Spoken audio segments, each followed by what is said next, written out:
এত সুন্দর মিষ্টি কাঁঠাল কি আর ফেলে দিতে ইচ্ছা করে বলো? তো কাঁঠালগুলো না দোষের মধ্যে একটু নরম হয়ে গেছে, শুধু শুধু আর খাওয়া যাচ্ছে না। তাই ভাবলাম যে কাঁঠাল দিয়ে আজকে অন্যরকম একটা কিছু বানানো যাক। তো কি বানাবো তোমরা তো সেটা দেখতেই পাবে। তো দেখো কাঁঠালগুলো এতটাই নরম হয়ে গেছে যে একটু চাপ দিলে আঠিগুলো কিন্তু বেরিয়ে যাচ্ছে। তো দেখো আমি কিন্তু কাঁঠালের থেকে সব আটিগুলো বের করে নিয়েছি। তো এবারে একটা বাটি নিয়ে নিলাম। তো তার উপরে কিন্তু একটা চালনি দিয়ে দিলাম। তো এবারে কিন্তু আমরা যেভাবে ঠিক তালের পাল্পগুলো বের করি সেইভাবে কিন্তু আমি কাঁঠালের থেকে কাঁঠালের পাল্পগুলো সব বের করে নেব। তো আমি দেখলাম হাতের সাহায্যে এইভাবে চাপ দিলে কিন্তু তো দেখো কত সুন্দর পাল্পগুলো বেরিয়ে যাচ্ছে। তো একই রকমভাবে কিন্তু সমস্ত কাঁঠালের থেকে পাল্পগুলো আমি বের করে নিয়েছি। তো দেখো কত সুন্দর পাল্পগুলো বেরিয়েছে, দেখলে কিন্তু পুরো মনে হচ্ছে যেন তাল।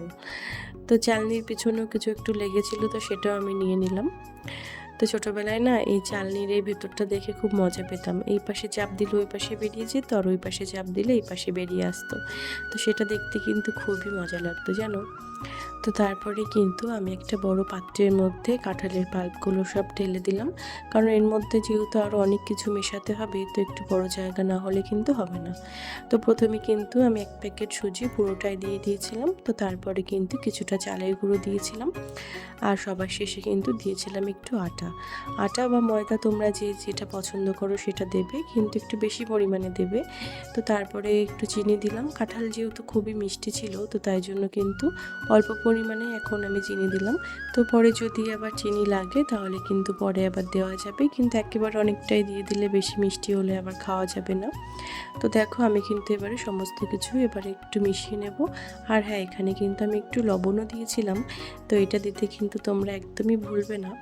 তো এবারে কিন্তু সমস্ত কিছু ভালোভাবে আমি একটু মিশিয়ে নেব, আর পরে কিন্তু আমি একটু আটাও দিয়েছিলাম। তো দেখো পুরোপুরি কিন্তু ব্যাটারটা তৈরি হয়ে গেছে। তো কিছুক্ষণের জন্য আমি ঢাকা দিয়ে রাখলাম, যতক্ষণ না পর্যন্ত তেলটা খুব ভালোভাবে গরম হয়ে যায়। তো দেখো এদিকে কিন্তু তেলটা খুব ভালোভাবে গরম হয়ে গেছে, আর ঠিক আমরা যেভাবে তালের বড়া ভাজা করি ঠিক সেইভাবেই কিন্তু এগুলোকেও আমি তালের বড়ার মতো ওরকম ছোট ছোট করে কিন্তু ভাজা করে নেব। তো প্রথমে কিন্তু আমি তেলটা খুব ভালোভাবে গরম করে নিয়েছিলাম। তো তারপরে কিন্তু গ্যাসের ফ্লেমটা একটু কমিয়ে দিয়েছিলাম, না হলে প্রথমে তুমি যে বড়াটা দেবে তো সেটা একটু বেশি ভাজা হয়ে যাবে, আর শেষেরগুলো কিন্তু কাঁচা কাঁচা থেকে যাবে। তো তাই জন্য কিন্তু গ্যাসের ফ্লেমটা একটু কমিয়ে দিয়ে তারপরে কিন্তু সমস্ত বড়াগুলো দেওয়া হয়ে গেলে তারপরে কিন্তু আবার গ্যাসের ফ্লেমটা বাড়িয়ে দিয়েছিলাম। তো প্রথমে যে বড়াগুলো আমি ভাজা করতে বসিয়েছিলাম তো সেগুলো কিন্তু ভাজা করা হয়ে গেছে।